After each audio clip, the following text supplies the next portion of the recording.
I think we all understand now why royalty is for the chosen few. King Norris is a very hard act to follow.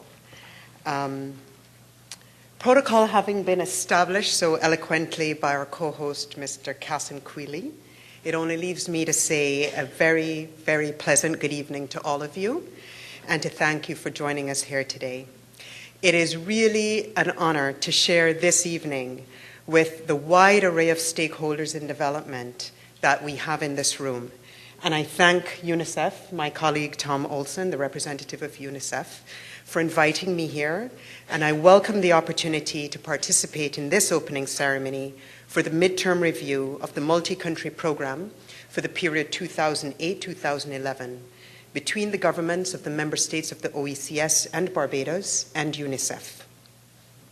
At the outset, Excellency, the Governor General, Honorable Prime Minister, please accept my sincere gratitude to the Government of the Federation of St. Kitts and Nevis for your gracious hospitality and for so warmly welcoming the United Nations system and other development partners to the Federation. Minister Liburd has set out the hopes and aspirations of Caribbean peoples, the desire of each one to have the opportunity to achieve their full potential. Against this backdrop and this hope, the overall goal of the UNICEF MultiCountry program is to contribute to development through the realization of children's rights. UNICEF makes its contribution, and Mr. Olson will tell you in detail much more about this when he makes his remarks, working with national and regional counterparts by fostering an enabled protective environment, reducing children's vulnerability to social risks, and enhancing their participation. UNICEF also implements the agreed programs in partnership with the wider United Nations system and other development partners. This productive collaboration and coordination of development activities is critical for maximum impact on the very complex development challenges the countries face and which cut across multiple sectors and stakeholders. For example, UNICEF's current program supports governments and institutions in the Eastern Caribbean to strengthen their social policies and increase investment reflecting the rights and priorities of children's development, protection, and participation, to protect children against abuse and violence, to reduce HIV and AIDS among children, and to enhance early childhood development. UNICEF activities in all of these areas build on, contribute to, and reinforce the work of governments, the wider United Nations system, and other development partners to push development progress forward. We all acknowledge and are pleased with the results UNICEF has achieved to date together with governments. And we commend the positive, constructive, internal stock-taking dialogue already initiated by UNICEF to assess its progress toward the targets outlined in the MultiCountry program. Over the next 2 days, we will review with UNICEF these results, and as partners in development, we also will offer feedback to UNICEF on how it can, through its operational programs in the Eastern Caribbean, deliver even more effectively and in coordination with others to advance national and regional priorities.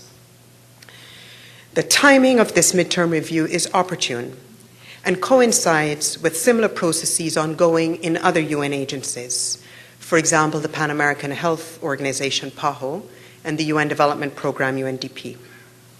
It is opportune because the United Nations system in Barbados and the OECS in the coming months will define, together with the countries in the region, a new United Nations Development Assistance Framework, or UNDAF as we call it, by the end of this year, covering the period 2012 to 2016.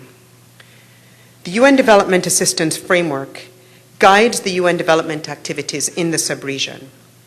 It lays the foundation for cooperation among the UN system, governments, and other development partners through the preparation of a complementary and coordinated set of development programs and projects. As a consequence, it enables the United Nations system to achieve goal-oriented collaboration, coherence, and mutual reinforcement. Of course, this framework is developed in consultation with you, our stakeholders, including the various ministries and branches of government in the region, social partners, civil society, and NGOs. As United Nations Resident Coordinator, I look forward to working closely with you all in the coming months as I lead the team of UN agencies that have development operations in the Eastern Caribbean, as I lead them in working with the countries and the regional organizations to define strategic priorities for the new UN Development Assistance Framework. We will focus on areas where the United Nations is the best placed actor and the UN's development cooperation can be most impactful. The new UNDAF, which will draw, of course, on the outcomes of this and other agency midterm reviews, will emphasize fundamental UN principles for development engagement. They will stress national ownership, that is inclusive of all stakeholders in the process, alignment with national development priorities, strategies, and programming cycles, mutual accountability for development results, and to take a rights-based approach to development and integrate principles of gender equality, environmental sustainability, results management, and capacity development. As the United Nations works more strategically to deliver as one, we welcome the inclusive approach UNICEF has taken in this midterm review process. Your insights over the next few days are vital for continual enhancements in UN operations to support your achievement in the Millennium Development Goals and other internationally agreed goals. Our collective and coordinated engagement with you will see a United Nations system at its best, delivering concrete and visible development results.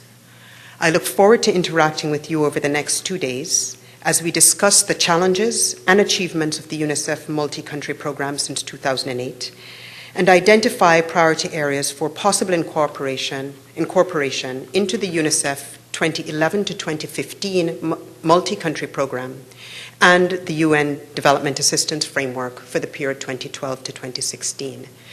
I look forward to very intense dialogue in the next couple of days, and we will be interacting much more closely with you in the coming months as the United Nations system, the 17 development agencies working together with you and for you, try to put together a framework that responds to the hopes, aspirations, and dreams of the peoples of this Caribbean region. Thank you.